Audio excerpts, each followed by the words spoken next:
maalintii ugu dambaysay bisha Shabcaan ilaahay hadduu raalli ka noqdana berri waa soon khayrkiisa ilaahay ana siiya aaminna amiin shartan ilaahay anaga xijaaba aaminna amiin walaalayaal soo dhawaada maanta waxaan diraynaa fariintaasoo ku socota guddoonka ugu sarreeya jamhuuriyadda federaalka iyo caalamka laamihiisii kala duwan ayaan fariintan gaarsiinaynaa fariin gabashaa ma aha waa fariin cad oo sida qorraxdaas u cad haddaan nahay koonfur galbeed Soomaaliya ma ogolin dalkeenna in la qaqayriyo ma doonayno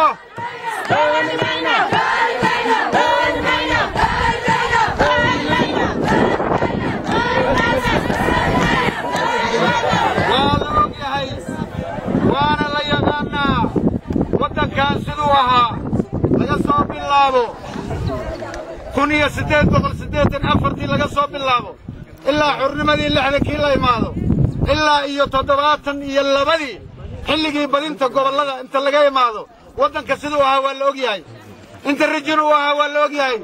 sida la isu raacsanaa waa la ogyahay ciid moog u qabta male ninkii islahow aqoontaas iyo dadkii lahaa waa dhammaadeen ma noola waxaan hadda soo baxay waxba ma oga ninkii lahaa dalka siduu yahay waa la ogyahay maxfadyada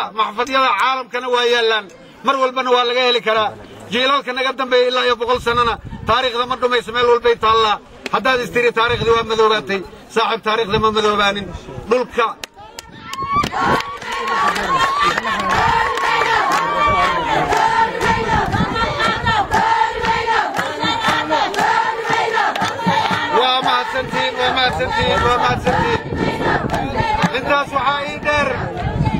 intaas waxaa ii dheer fariintan jimciyadda qurumaha ka dhaxaysa Ban Ki-moon ayaa ugu horreeya fariintan u diraya waxa waaye dadka qaabilsan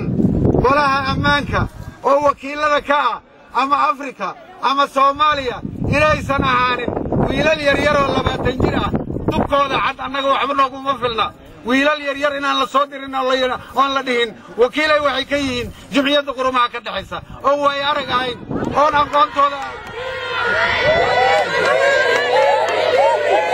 waxaan u baahannahay dad xoogagaala oo bilaartu diiratay oo waddanka kala yaqaana oo dalka kala yaqaana oo xoogagaala meel walbay ka buuxaan caalamka waa la ogyahay 4 wiiloo tareerin ah annaga waxay saxiixay raalli kama nihin